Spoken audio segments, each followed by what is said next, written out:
Avec son casque de réalité virtuelle sur les yeux, ce chef de groupe des pompiers du Finistère doit organiser les secours.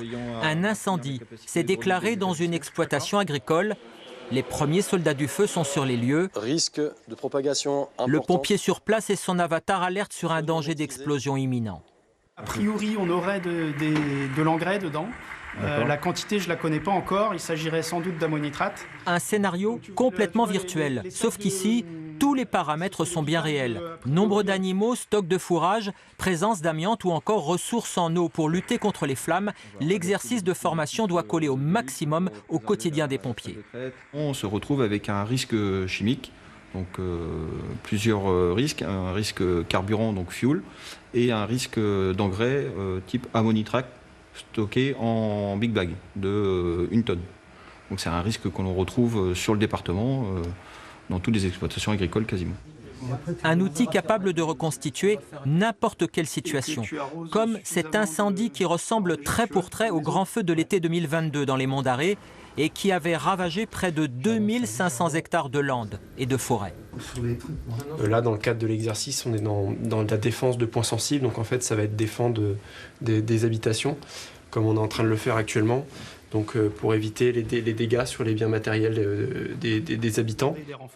Donc tu pourrais dès à présent demander des Depuis près d'un an, le SDIS du Finistère dispose de cette plateforme de réalité virtuelle, la première chez les pompiers bretons. Un outil pour former les 200 officiers dans le cadre de séances de recyclage pour se maintenir opérationnels. Cette réalité virtuelle nous permet de nous mettre dans des circonstances s'approchant du réel pour poursuivre nos entraînements, nous aguerrir pendant les périodes où alors on ne serait pas en mesure de disposer de tous ces moyens. Du coup, le commandant des opérations de secours a demandé des renforts terrestres et aériens. Coût de la plateforme, 206 000 €, un budget entièrement financé par l'Union européenne via le FEDER, le Fonds pour le développement régional. On a déposé un dossier en mettant en avant le fait que nous devons devenir un pôle d'excellence. Il nous fallait être doté d'un plateau de réalité virtuelle qui allait intégrer notre futur centre de formation pour être du coup dans le coup et avoir un coup d'avance sur l'avenir et sur la formation des sapeurs-pompiers. Une bouteille de gaz qui a explosé à proximité d'un food truck, avec de nombreuses victimes et un départ de feu sur le food truck.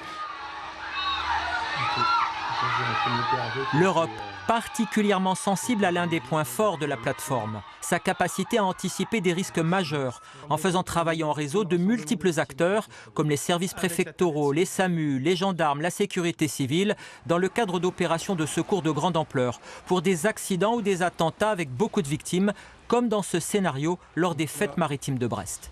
Tous les ans, ce genre de scénario, on le fait en réalité, mais on en fait 2 par an, parce que ça nécessite énormément de moyens, que ce soit humains ou matériels.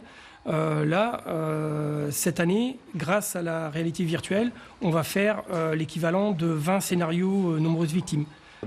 D'ici l'an prochain, cette plateforme de réalité virtuelle sera installée dans le tout nouveau centre de formation des pompiers du SDIS 29, un équipement qui, lui aussi, disposera des subventions européennes.